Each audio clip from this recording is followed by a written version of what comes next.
Good morning guys, good morning from Darjeeling. আজকে 27th of October আর আজকে আমাদের ট্রিপের সেকেন্ড দিন। আর বেসিক্যালি আজকে আমরা দার্জিলিংয়ের কিছু সাইট সিন ঘুরবো। আর এখানে কিছু অফবিট জায়গা আছে যেগুলো জেনারেলি লোকজন যায় না, সেই জায়গাগুলো আমরা যাব। আর এখন আমরা যাব হচ্ছে ব্রেকফাস্ট করতে। ব্রেকফাস্ট আমাদের প্যাকেজের সাথেই রয়েছে, কিন্তু যা ভিউ, এতে তো হোটেল থেকে বেরোতেই ইচ্ছা করছে না। অসাম ভিউ গাইজ, পিছন থেকে আজকে কাঞ্চনজঙ্ঘা পুরো ক্লিয়ারলি ভিউ দেখা যাচ্ছে। আর ওয়েদারও আজকে ক্লিয়ার, দেখতে পাচ্ছ ভালোই রোদ উঠেছে। সকালের সানরাইজের সময় মেঘ ছিল, তখন মেঘ ছিল, কিন্তু এখন ওয়েদার পুরো ক্লিয়ার। কাঞ্চনজঙ্ঘা কি বলবো, দারুণ দেখা যাচ্ছে হোটেল থেকে। আমি তোমাদেরকে দেখাচ্ছি ভিউটা। আমরা ব্রেকফাস্টটা করে আছি, ততক্ষণ তোমরা কাঞ্চনজঙ্ঘার এই সিনেম্যাটিক ভিউটা এনজয় করো।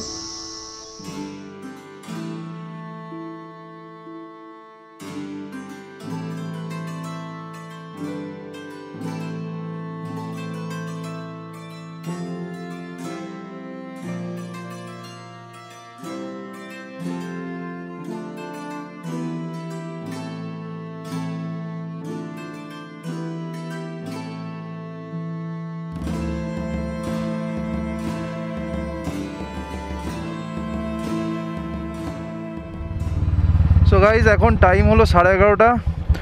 আমরা এখন হোটেল থেকে বেরোলাম, একটু লোকাল সাইট সিন করবো। তো প্রথমে যাব হচ্ছে লামাহাটা। আমি ম্যাপে সেট করে নিয়েছি যে কটা জায়গা যাব। তো ফার্স্টে যাই লামাহাটা। তো বেশ কয়েকটা জায়গা যাব বলে ঠিক করেছি। আর আমি এখন তোমাদেরকে বলছি না, আমি জায়গাগুলোতে গিয়ে গিয়ে তোমাদেরকে আমি বলছি, কারণ আদৌ কোন কোনগুলোতে যেতে পারবো সেগুলো আমি জানি না। তো যাওয়ার পরেই আমি তোমাদেরকে বলবো কোথায় কোথায় আমি আসলাম। হোটেলে ব্রেকফাস্ট করলাম, ব্রেকফাস্টটা ভালোই।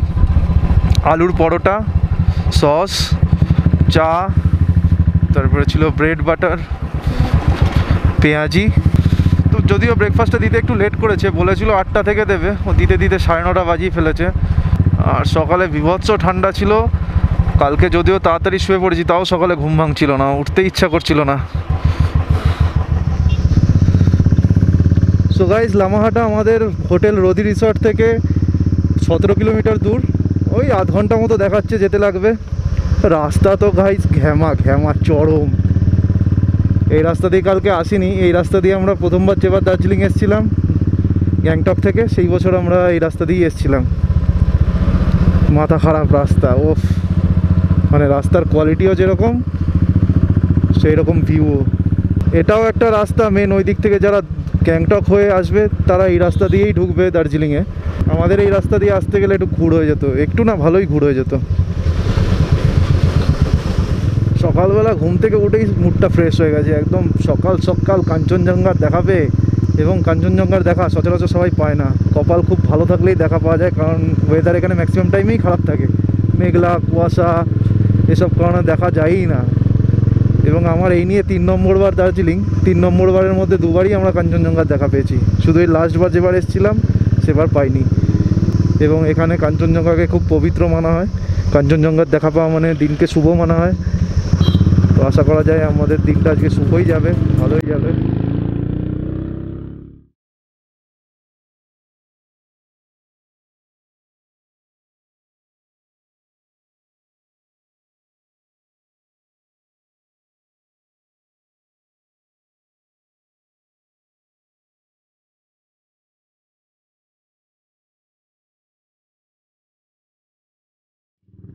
আজকে চালিয়ে মজা আসছে, না লাগে যাচ্ছে না কিছু আছে, একদম ফাঁকা ফ্রিলি গাড়ি চালাচ্ছি। সেই আনন্দ, সেই আনন্দ। হাসি শালা বন্ধই হচ্ছে না, তাতে সেই রস। হ্যাঁ,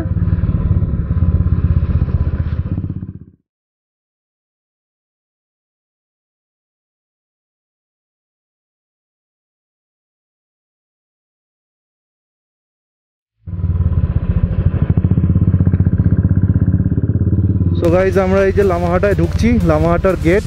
আর বাঁদিকে ভিউ দেখো, অসাম অসাম। প্রতিটা কর্নারে দাঁড়াতে ইচ্ছা করছে। বাঁদিকে কাঞ্চনজঙ্ঘা, নিচে চায়ের বাগান। ওফ। লামাহাটা 1.4 কিলোমিটার এখান থেকে।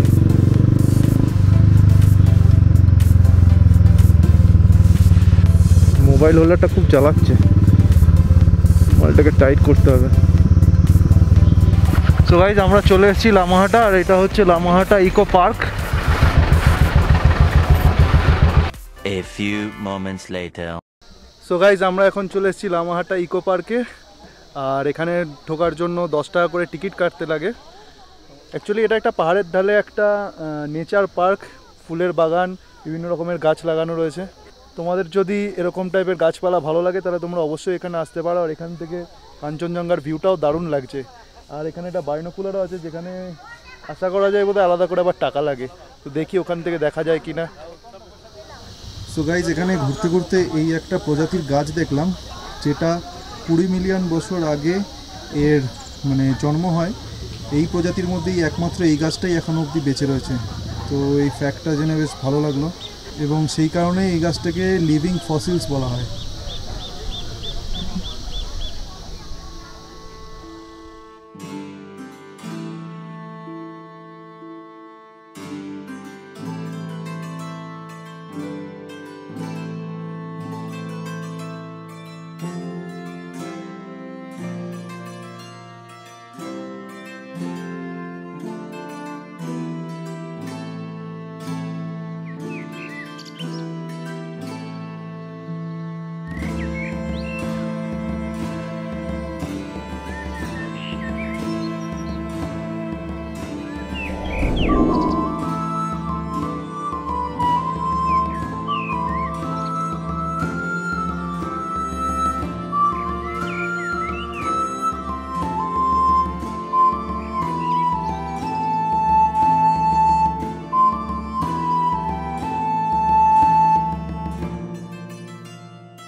সো গাইজ এই লামাহাটা নেচার পার্কের ভেতরে একটা লেক আছে। তো এই রাস্তাটা ওই লেকের দিকেই যাচ্ছে। একটু হালকা একটু ট্রেক রয়েছে। তো যাই ওই লেকটায়, কিরকম লেক দেখি। গাইজ অনেকটাই ওপরে উঠতে হচ্ছে, জানি না ওপরে গিয়ে ভিউ কেমন দেখবো। গিয়ে যদি দেখি যে সেরম কোনো লেক না, সেরম কোনো কি, আরে ছি ছি ছি, এত ওঠার পরে গিয়ে যদি দেখি কটা ব্যাঙ বসে আছে আর পুকুর, তাহলেই শেষ। তাও এসছি যখন যাই। সো গাইজ এখন আমাদেরকে ওই ওপরে যেতে হবে।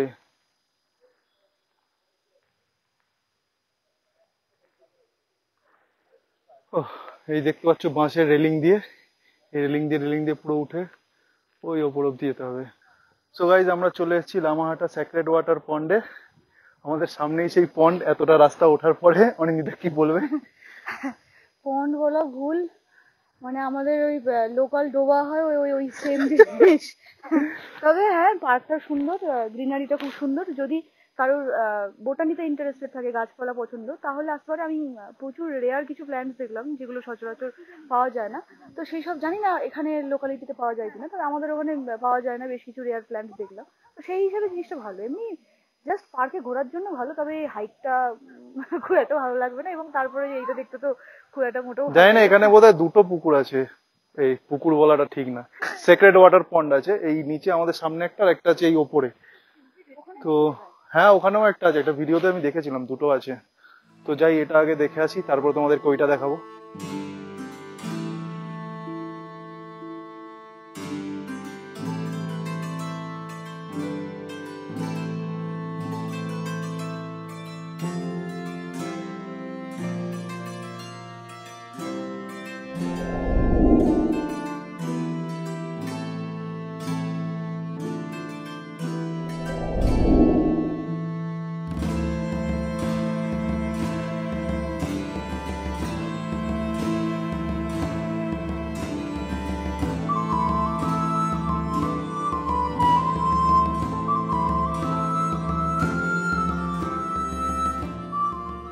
2 hours later.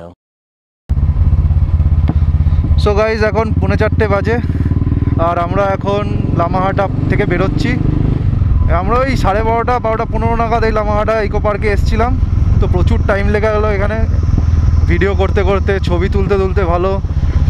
আর আস্তে আস্তে উঠছিলাম উপরে, একটা সেক্রেট পন্ড রয়েছে, তোমাদের দেখালাম। তো অনেকটাই ওপরে টাইম লাগলো যেতে।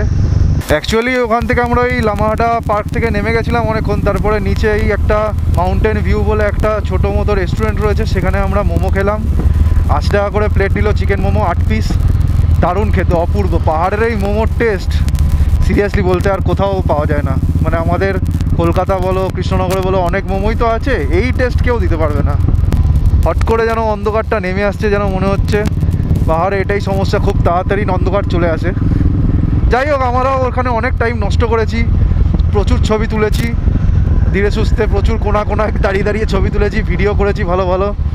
তো যাই তিনচুলা, আজকে তো ভেবেছিলাম আরও যে কটা যাবো, এই জন্যই তোমাদেরকে আমি বলছিলাম না যে কোথায় যাবো। অ্যাকচুয়ালি যাই, তারপরে সেই জায়গায় গিয়ে তোমাদেরকে বলবো আমি কোথায় এসেছি। সো গাইস, প্ল্যানে একটু চেঞ্জ হয়েছে, আমরা তিনচুলে যাচ্ছি না। বিকজ তিনচুলে আমার এখানে একদমই নেটওয়ার্ক নেই এয়ারটেলের। তো আমি ম্যাপের ঠিক দেখতে পাচ্ছি না। জানি এই রাস্তাটা দিয়ে, যেটা দিয়ে যাচ্ছিলাম সেই রাস্তা দিয়েই যায় তিনচুলে লাটপাঞ্চার, বাট ম্যাপে দেখতে পাচ্ছি না। একজন বললো, এখানে জিজ্ঞেস করলাম, বললো 25-30 কিলোমিটার হবে। বাট এখন টাইম যা, তাতে আমাদের পৌঁছাতেই 25-30 কিলোমিটার সন্ধে হয়ে যাবে। পাহাড়ে খুব তাড়াতাড়ি সন্ধে নামে, পৌঁছাতে গিয়ে আর কোনো লাভ হবে না, গিয়ে দেখতে কিছুই পাবো না। মানে দেখতে হয়তো পাবো, তোমাদের হয়তো দেখাতে পারবো না, বা সন্ধে হয়ে গেলে সেই ভিউটা অতটাও ভালো লাগবে না। তো তার জন্য তিনচুলে যাচ্ছি না, এখন আমরা ব্যাক করছি। আজকে একটু মেলে যাব ভাবছি, এখন দার্জিলিং মেলে। দেখি কাল বা পরশু তাহলে যাব। সে যাই হোক, নেভার মাইন্ড। আমরা ট্রাভেলার, ট্যুরিস্ট নই। আমাদের কাছে ডেস্টিনেশনের থেকে জার্নিটাই বেশি ইম্পর্ট্যান্ট।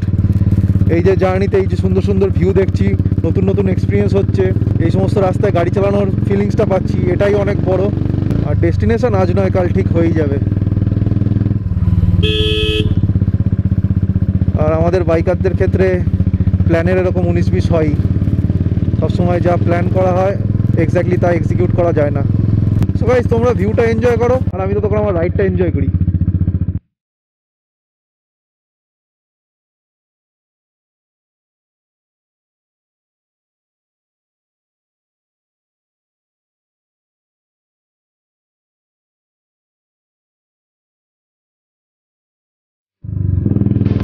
আর একটা জিনিস আমি বুঝতে পারছি না, বাইকে একটা অদ্ভুত সমস্যা হচ্ছে। এটা অরুণাচল থেকে ফেরার পথেও সমস্যাটা হয়েছিল, তারপরে ঠিক করে নিয়েছিলাম। পাহাড় থেকে যখনই ডাউনহিল নামছি, তখনই আমার পিছনের ডিস্ক ব্রেক ঠিক কাজ করছে না, মানে ফলস হয়ে যাচ্ছে। ব্রেক পাম্প করছি, একদম ব্রেক নিচ অব্দি চলে যাচ্ছে, বাট ব্রেক ধরছে না। খুবই রিস্কি ব্যাপার। কিন্তু যখন আপহিল উঠছি তখন সেই সমস্যাটা হচ্ছে না, তখন সব দিব্যি নর্মালি রয়েছে। এটা কেন হচ্ছে বুঝতে পারছি না। সো বেসিক্যালি গাইজ, এখন 5:15 বাজে, আর আমরা এখন প্রপার দার্জিলিংয়ের দিকে একটু যাচ্ছি। দার্জিলিং মেলে যাব। শুনেছি নাকি মেল বন্ধ রয়েছে, দোকানপাট কিছু খুলছে না। তাও গিয়ে দেখে আসি, নিজের চোখে না দেখলে আমাদের বাঙালিদের তো শান্তি হয় না।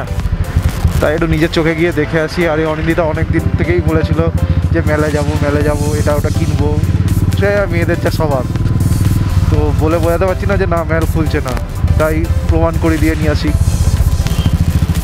যাই হোক, বেসিক্যালি আজকে লামাহাটাতে এত টাইম লেগে গেলো, কিছুই করালো না। তা ভাবলাম যাই তাহলে আজকে মেলটা আজকে ঘুরেই আসি। যদি ঠিকঠাক থাকে, দোকানপাট খোলা থাকে, তাহলে পরে কাল পরশু আরেকবার আসার চেষ্টা করব।